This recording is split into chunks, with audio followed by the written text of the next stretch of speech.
রাধে রাধে বন্ধুরা, কেমন আছো সবাই? আশা করি সকলেই ভালো আছো। তো আজ বেশি কিছু বললাম না, আর সরাসরি রান্নার কাছেই চলে যাচ্ছি।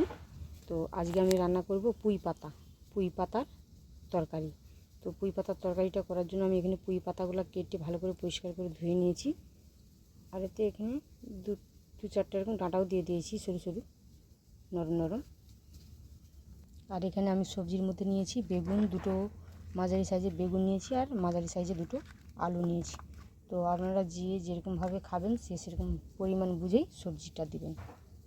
তো আমি এখানে চিংড়ি মাছ নিয়েছি, চিংড়ি মাছের একটু হলুদ মাখিয়ে দিচ্ছি।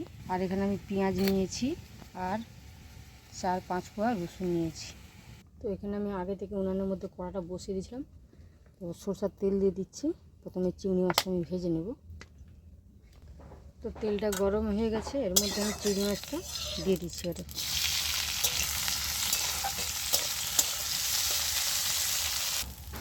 তো চিংড়ি মাছটা আমার ভাজা হয়ে গেছে, ওটা আমি নামিয়ে নিচ্ছি।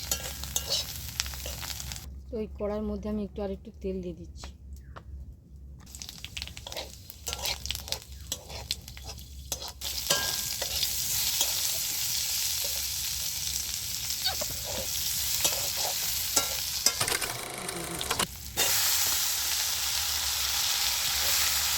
আলু আর বেগুনটা দিয়ে দিলাম।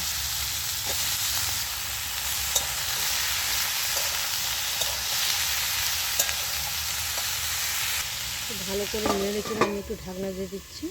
ঢাকনা দিয়ে আমি মুজিয়ে কষে নেব সবজিটা। তো ঢাকনাটা খুলে এবার আমি দেখতেছি সবজিগুলো আমার ভালো করে কষানো হয়ে গেছে। এবার আমি নুন আর হলুদটাও দিয়ে দিচ্ছি। পরিমাণ মতো নুনটা এখন অল্প করেই দিলাম, শাকটা জুড়ে যাবে, তারপর লাগলে আবার দেবো।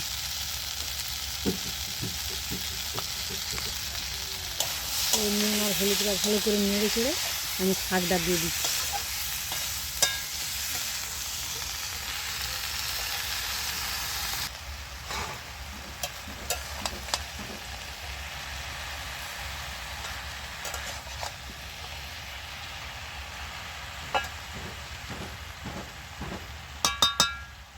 আমি শাকটা একটু ঢাকনা দিয়ে দিচ্ছি।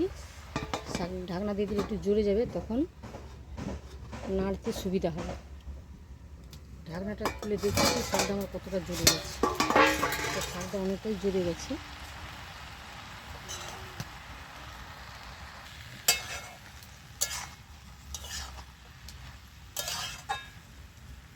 এবার আমি ভেজে রাখা চিংড়ি মাছ দুটো দিয়ে দিচ্ছি। এতটা চিংড়ি মাছ দেবো না, আমি দুটো রেখে দেবো, অল্প করে আমি দিলাম।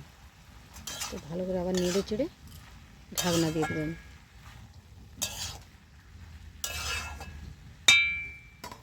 ঢাকনা দিয়ে কিছুক্ষণ রান্না হতে দেবো। ঢাকনাটা খুলে এবার আমি একটু নেড়ে দেবো।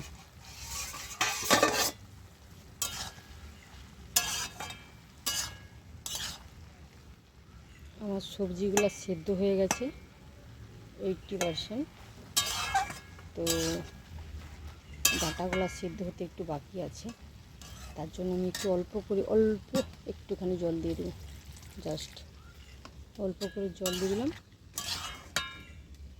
দিয়ে আমি এবার ঢাকনা দিয়ে ডাঁটাটা সেদ্ধ হতে দেবো। ডাঁটাটা সেদ্ধ হয়ে গেলেই আমার তরকারিটা কমপ্লিট হয়ে যাবে। কিছুক্ষণ পর ঢাকনাটা খুলে আমি দেখতেছি তরকারিটা আমার জলটাও মরে গেছে, ডাঁটাটাও সেদ্ধ হয়ে গেছে, আর সবজিগুলোও সেদ্ধ হয়ে গেছে। তো নামানোর আগে আমি একটু চিনি দিয়ে দিচ্ছি। এখানে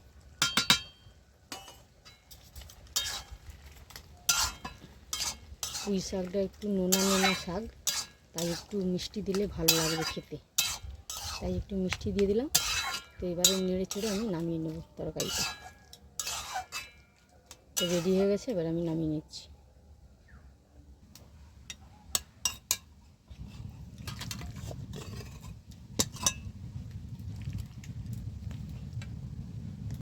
তো নামিয়ে নিয়েছি চিংড়ি মাছ দিয়ে পুঁই পাতার তরকারি।